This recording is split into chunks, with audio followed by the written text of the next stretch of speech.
Good day, everyone, and welcome back to the Straightfoot End. Me, your host, Sasha Johnson, and of course, latest Manchester United news here, right for you. You see in the thumbnail, Rangnick's role has been scrapped. Ten Hag has also spoken and given Manchester United his transfer priorities. This is more of a transfer show today, but we will be speaking about Rangnick that had his role as a consultant to Manchester United being scrapped. There's various points that I want to speak about on that. But of course, as always, thank you for subscribing to the channel. 273 subscribers. We are so close to 300. Let's get to 300 and then push on from there for our goal, which is 1,000 subscribers before the end of the year. Like the video, share the video to your Manchester United friends and family so that they can see and hear everything to do with Manchester United. So, how are you guys doing? I mean, it's been a, shall I say, crazy week last week with regards to the news surrounding Manchester United.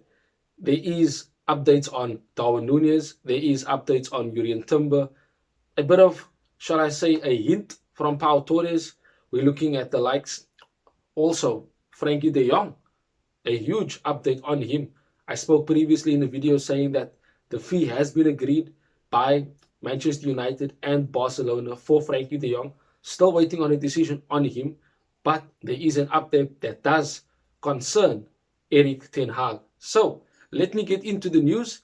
First of all, Erik ten Hag has told Manchester United to make signing Urian Timber and Darwin Nunez a priority. Spending his first few days at Old Trafford drawing up a list of potential targets after speaking with Murta, Fletcher, and Rangnick himself. Now, that being said, Urian Timber and Darwin Nunez, priority. Go and get them. Those are the two I want to have as my first two signings. However, this leads me into the update of Frankie de Jong. And Erik ten Hag also wants to bring Frankie de Jong to Manchester United. We know this. We know that he's been calling Frankie de Jong to convince him. We know that he wants Frankie de Jong in his midfield for Manchester United next season. However, just as much as Urian Timber and Darwin Nunez have been told by Erik ten Hag to our board that they need to make them priorities, Frankie de Jong is now the number one target and is the priority signing. So I would say that perhaps in order of priorities, it would be Frankie de Jong, Darwin Nunez, Urian Timber. And the reason why I say that is because we are lacking in midfield. That is without a doubt.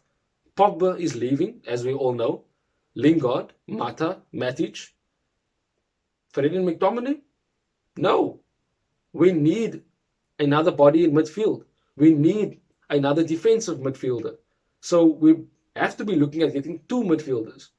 But making Frankie de Jong the number one target is basically ensuring that let's get that Pogba replacement. Let's get that player that can be or what Paul Pogba was supposed to be like at Manchester United. So Frankie de Jong as the number one target, and I think after that would be Darwin Nunez. We are going to be lacking up front. Martial is leaving.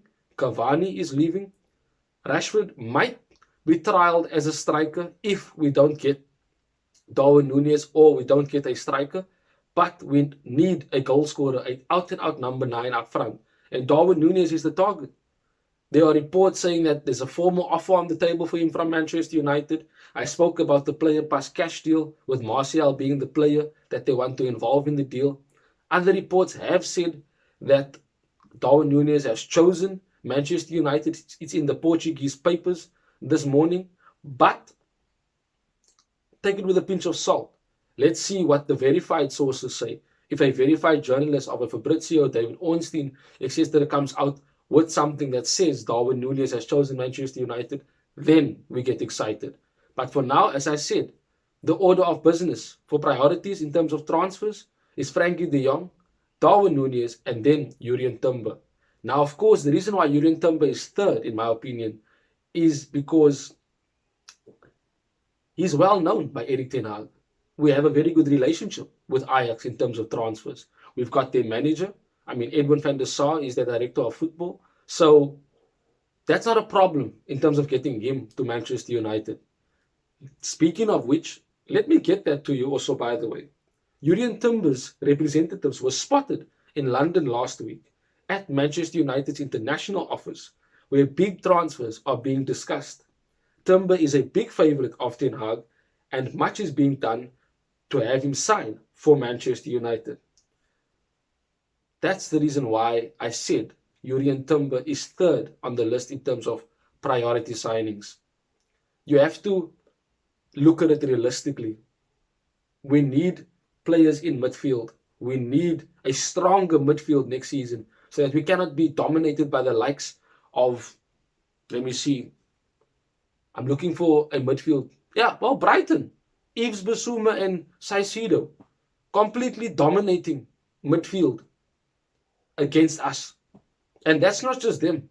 It happened against Norwich City. It happened against so many teams this season where we lost midfield battles and thus lost the game. I think in certain moments, individual performances dragged us to wins and to draws that we needed. But we were simply not good enough in every game in midfield. So, Frankie de Jong, number one target, definitely. Darwin Núñez, priority signing, yes. Jurien Timber, yes. If we can get those three players in, and then maybe get in another midfielder and a winger, James Garner, congratulations to him, who has won, the playoff final and has taken Nottingham Forest to the Premier League. Perhaps he could be staying, and he might play, alongside Frankie de Jong in midfield. Erik ten Hag wants to see him before making a decision on him in pre-season. So let's wait and see what happens on that one. We might actually save some money there and not go buy another midfielder and have James Garner in midfield. But we'll have to wait and see. So, three priority signings for Erik ten Hag. Told the board, go and get me Jurien Timber, go and get me Darwin Núñez, and my number one target, go and get me Frankie de Jong. He spoke to Rangnick as well. It is said that he had a 2-hour-long phone call speaking about his last 6 months at the club and speaking about the team, speaking about the performances, the attitudes, the leaks, everything that he needed to tell Ten Hag. He said it in a 2-hour long phone call. But the club have decided to scrap his role as a consultant. He hasn't even started yet as a consultant, and they've already scrapped him. But I want to read to you, shall I say, the reporting reason why his role has been scrapped. And then I want to give you my two perspectives as to why I say and think that his role has been scrapped. It says, after talks in the wake of Manchester United's final game of the season, Brighton, Crystal Palace, the club have opted for a clean break by ditching the loose agreement with Ralf Rangnick. United felt those commitments would make it hard for him to dictate time at the club going forward. So there you have it. They say because of the Austrian job, he won't have time for the club. Now, if Rangnick was able to speak to Ten Hag via phone call, then he can communicate. Of course, speaking in person is better, but there was a communication line. They were speaking. But here's the perspective that I want to make you understand on the one hand. So Rangnick didn't have a very good time at United in terms of interim manager. We know the players didn't like him. We know the players didn't like his tactics, his training. They were very much kicking up a fuss when some of them didn't play, the Marcus Rashfords, etc. So he never really got along with some of the players, shall I say most of the players in the dressing room. Those players that are leaving are some of the players that he had problems with. Yes, we didn't qualify for the Champions League, but we did qualify for the Europa League. I have a feeling that on the one hand, the club let Rangnick go because of the fact that he exposed him. That he exposed the club, the board, the players. He basically broke down whatever they were putting there to make it seem like everything is okay at Manchester United, which was good. I thanked him in a previous video. If you haven't seen that, definitely go and check that out. Leave a like on the video as well. I feel that could be the one reason. But I also feel on the other hand that the other perspective is that Ten Hag probably felt that he doesn't need Rangnick to consult him or the club. And the reason for that is because at Ajax, he had his director of football, us now having John Murter, and of course Van der Sar. Ten Hag never had a consultant helping him build Ajax back into what they are right now. He didn't need someone guiding him and telling him what to do in terms of how to run a club, not just a first team, but a club. So when Rangnick was asked in the interview, the press conference that he had, his first press conference, they asked him what does he expect for Rangnick and his role as a consultant. And he bluntly replied by saying, that is up to the club. So that tells me that I don't think he needs a consultant to help him run the club. I think he is confident enough in his own ability, in his coaching staff, and in what he has put into place in terms of planning, that he doesn't need a consultant. Our manager was confident enough to say that, yes, I see what Klopp and Pep are doing. I see how they are playing and performing. But year has come to an end.